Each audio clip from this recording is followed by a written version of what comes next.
They may look rough and ready, but for some, even a fender bender can be a budget breaker. Here's Chief Consumer Correspondent Lee Thompson with a Dateline Consumer Alert.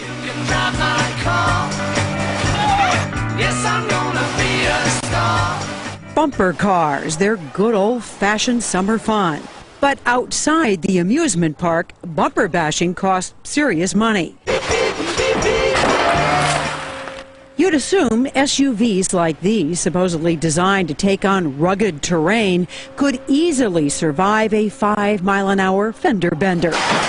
They don't cause injuries, but we have a lot of property damage. Brian O'Neill cares about reducing property damage. He heads the Insurance Institute for Highway Safety, which is funded by insurance companies.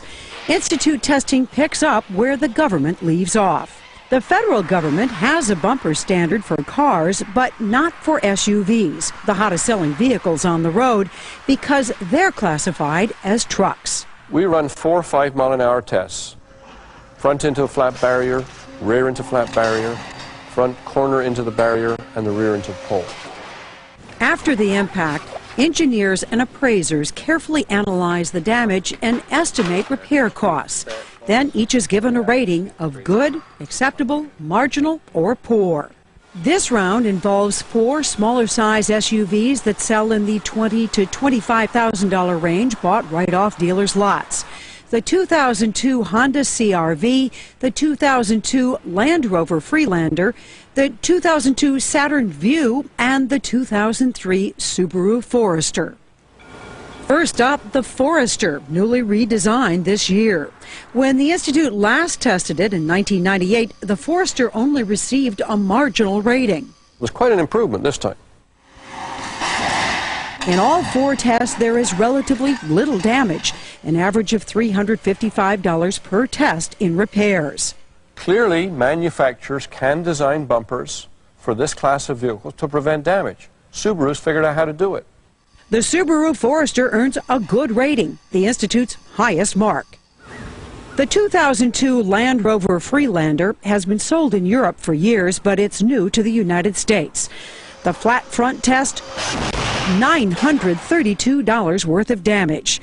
The rear pole test, over $2,000 in repair costs.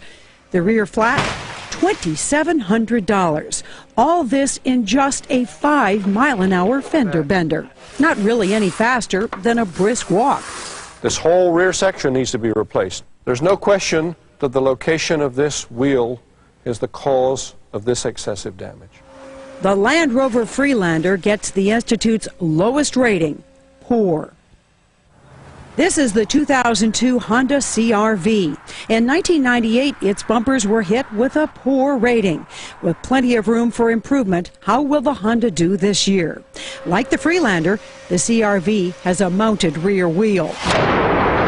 This is a very bad concept. This design guarantees that the owners of these vehicles are going to experience expensive and unnecessary repair costs. With over $2,500 in each of the rear bumper tests, the Honda CR-V gets another poor. Finally, the Saturn Vue, Saturn's first ever SUV.